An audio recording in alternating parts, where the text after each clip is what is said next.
Iran ని table దగ్గర తెచ్చి ఏదో ఒక ఒప్పందం మీద సంతకం చేయకుండా అమెరికా వెనక తగ్గడం అంటే అది అమెరికా పరువు పోయినట్టు, అమెరికాకి బిగ్గెస్ట్ హ్యూమిలియేషన్ అనమాట. అది అమెరికాలో ఆల్రెడీ పాపులారిటీ తగ్గిపోయింది. కాబట్టి ఆయన ఇరాన్ని ఏదో ఒక ఒప్పందం మీద సంతకం చేసేటట్టు చెయ్యాలి, లేదా యుద్ధానికి వెళ్ళడం ఒకటే ట్రంప్ ముందు నిలబడి ఉంది. ఇటు ఇరాన్ ఏంటంటే అమెరికాని నెల రోజులుగా అలా పట్టి ఉంచిందంటే ఇరాన్ పవర్ ఎలా ఉందో ప్రపంచానికి చూపిస్తుంది.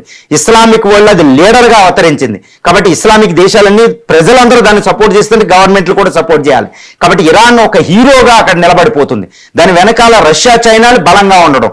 సో ఈ క్షణంలో ఏంటంటే ఇరాన్ కూడా నేను వెనక తగ్గను, న్యూక్లియర్ డిస్కషన్ ఏమంటుంది. కాబట్టి ట్రంప్ ఇరుక్కుపోయారు. కాబట్టి ఎట్టి పరిస్థితుల్లో దాడి చేయాల్సిన అవసరం ఈ రోజు ట్రంప్ ముందుంది. ఇరాన్ ఓడినా ఓడకపోయినా దాని ముందైతే ఇరాన్ మీద అటాక్ చేసి ఇస్ఫహాను, ఈ ఫోర్డో, తర్వాత ఇలాంటి న్యూక్లియర్ రియాక్టర్ పేల్చేసి టెల్లవీవ్లో సర్వనాశనం చేసి బయటికి రావాలన్నమాట.